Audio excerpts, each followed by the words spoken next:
Hello, this is Sabika Syed. Welcome to the print headlines. Mojtaba Khamenei named Iran's new supreme leader. Iran's Assembly of Experts has named Mojtaba Khamenei as the country's new supreme leader following the killing of Ayatollah Ali Khamenei in a joint US-Israeli operation. The move places the 56-year-old cleric at the helm of Iran's political and military authority. S Jaishankar says India calls for dialogue, prioritizes safety of citizens in West Asia. External Affairs Minister S Jaishankar addresses both houses of the parliament, says that India supports peace, de-escalation and dialogue in response to the conflict in West Asia. He said the government's priority remains the safety and well-being of Indians in the region and that Prime Minister Narendra Modi is closely monitoring developments. BJP appoints central observers for Rajya Sabha polls in 3 states. The Bharatiya Janata Party has appointed central observers for the upcoming Rajya Sabha elections in Bihar, Haryana and Odisha. Union Minister Harsh Malhotra and Chhattisgarh Deputy Chief Minister Vijay Sharma will oversee the polls in Bihar, while Gujarat Deputy Chief Minister Harsh Sanghvi will be the observer for Haryana. Maharashtra Minister Chandrasekhar Bawankale has been appointed central observer for the Rajya Sabha elections in Odisha. BJP asks Election Commission to hold West Bengal polls in not more than 3 phases. A BJP delegation met the Election Commission of India and urged it to conduct the 2026 West Bengal Assembly elections in not more than 3 phases. The party also submitted a 16-point charter of demands, raising concerns over the security environment and calling for measures to ensure violence-free elections. Supreme Court to hear plea against deletion of voters during West Bengal roll revision. The Supreme Court has agreed to consider a fresh plea from individuals whose names were deleted from electoral rolls during the ongoing special intensive revision in West Bengal. Senior advocate Menika Guruswamy told the court that the petitioners had voted earlier but their documents were not accepted during verification. The bench said it would hear the matter on Tuesday. Chief Election Commissioner faces protests in Kolkata during poll review visit. Chief Election Commissioner Gyanesh Kumar was shown black flags and faced "Go Back" slogans in Kolkata while visiting the Kalighat temple during a 2-day review tour of the state ahead of the West Bengal Assembly elections. CBI summons actor Vijay for questioning in Karur stampede case. The Central Bureau of Investigation has summoned actor and TVK chief Vijay for another round of questioning on March 10 in connection with the Karur stampede case. The agency said it has gathered material during the probe that requires further clarification from the actor regarding the September 2025 incident that killed 41 people during his rally. Delhi High Court seeks stand of Kejriwal Sisodia on CBI plea in excise policy case. The Delhi High Court has sought the response of former Delhi Chief Minister Arvind Kejriwal, former Deputy Chief Minister Manish Sisodia and others on a CBI petition challenging their discharge in the liquor policy case.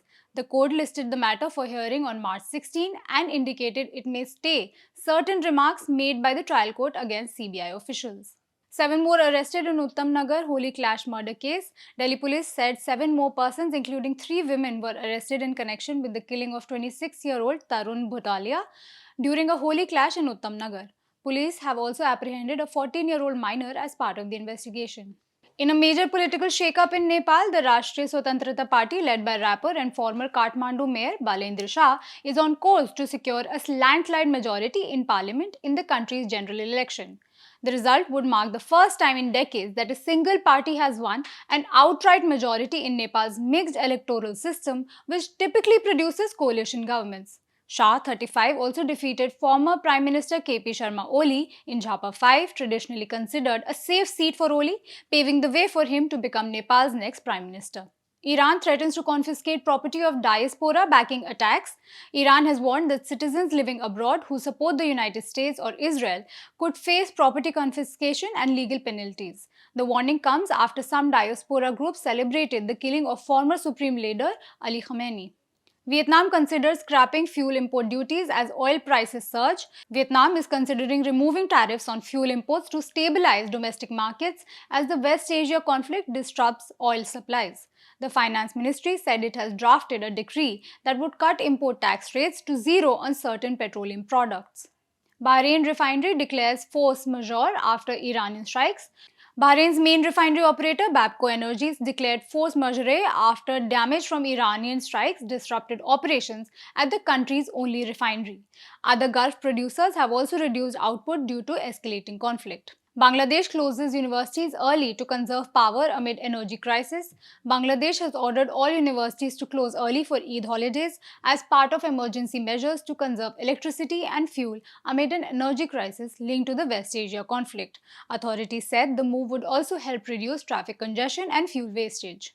Indian oil stocks fall as crude prices surge on Iran war fears. Shares of major Indian refiners dropped sharply after Brent crude rose to a near 4-year high amid fears of escalating conflict involving Iran. Analysts warned refiners' earnings will depend on how long the geopolitical shock persists. China warns of global chip shortages as Nexperia dispute escalates. China's Commerce Ministry warned that fresh disputes involving Dutch chipmaker Nexperia and its Chinese subsidiary could trigger another global semiconductor supply chain crisis. Earlier, export controls had disrupted production across the global auto industry. OpenAI robotics manager resigns over Pentagon deal. A robotics manager at OpenAI has resigned in protest over the company's defense contract with the Pentagon. The deal allows the deployment of its technology for military use, though CEO Sam Altman later said safeguards would prevent domestic surveillance of US citizens. Historian K.N. Panikar passes away at 90. Eminent historian and public intellectual K.N. Panikar died in Thiruvananthapuram at the age of 90 after age-related illness. A leading scholar of modern India, he also served as Vice Chancellor of Sri Shankaracharya University of Sanskrit and was a prominent voice in secular historiography. Iraq coach urges FIFA to delay World Cup playoff amid war disruptions. Iraq's head coach Graham Arnold has asked FIFA to postpone the country's World Cup playoff match, citing visa issues and travel disruptions caused by the Iran conflict. Iraqi airspace remains closed until April 1. India defeats New Zealand to defend their T20 World Cup title. 20 teams participated in this year's tournament. India won the T20 World Cup for a record third time with a crushing 96-run victory over New Zealand. India became the first team to win consecutive ICC Men's T20 World Cup titles. In 2024, India won the trophy by beating South Africa by 7 runs.